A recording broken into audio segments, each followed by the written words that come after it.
Good day to you all. I'd like to welcome you to this very short movie that we're making today about containers. And we're also going to call it Containers 192.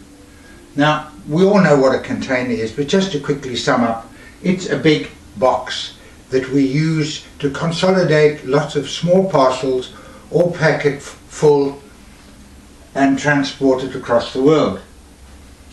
So, under the heading of intermodal transport, we will be looking at the wonderful world of containers.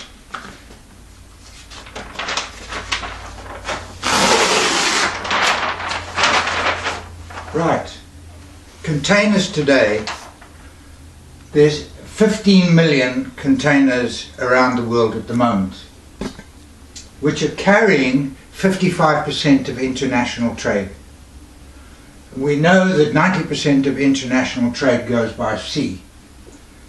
The next thing to remember is that trade is the major generator of economic growth. So trade has a tremendous impact on our prosperity. Now, for trade to take place, we have to have transport.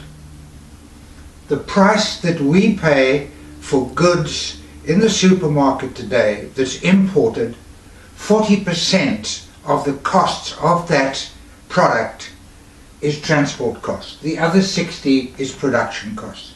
So transport is an awfully important factor in a country's development. Now, in the transportation of goods by containers, as the term says, intermodal, it is the transport of containers by road, sea and rail.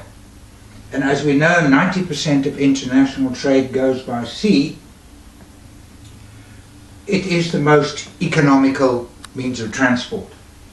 So those are what we call transport modes. So we have developed a system of moving goods in steel boxes that is reliable, predictable and fast.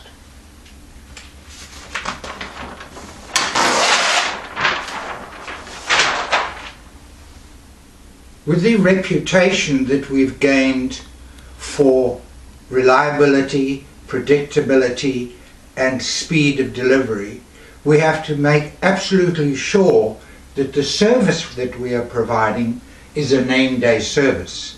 You see, Mrs. Jones, who is here, who imports motor car components for the something motor company, wants her gearboxes and brakes and all the components for motor cars to arrive complete, undamaged and on time.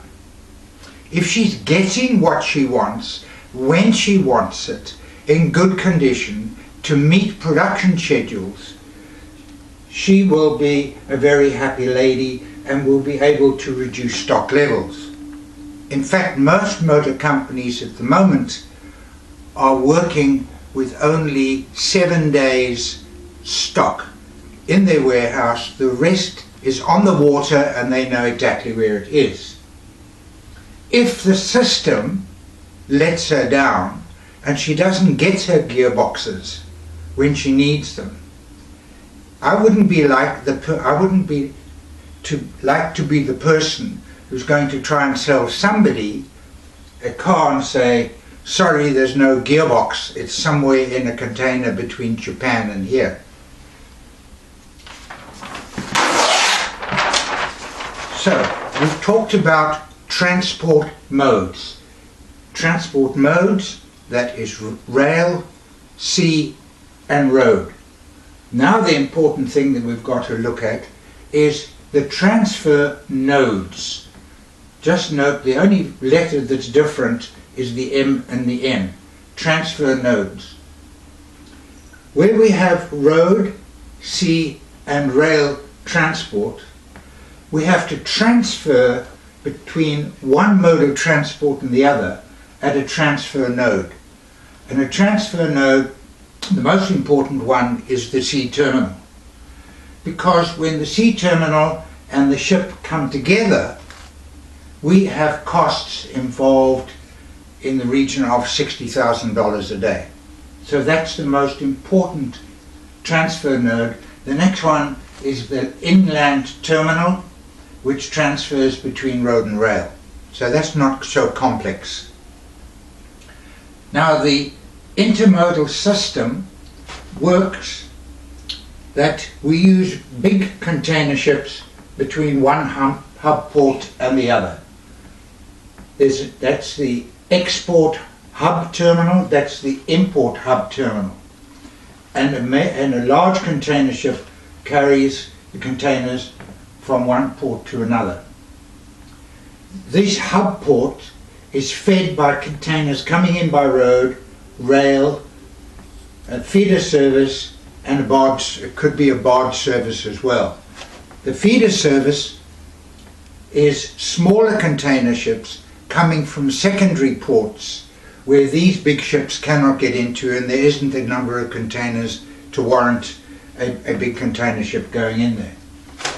At the import port where the distribution takes place, the same spokes of the wheel exist, feeding the containers out to their final destinations.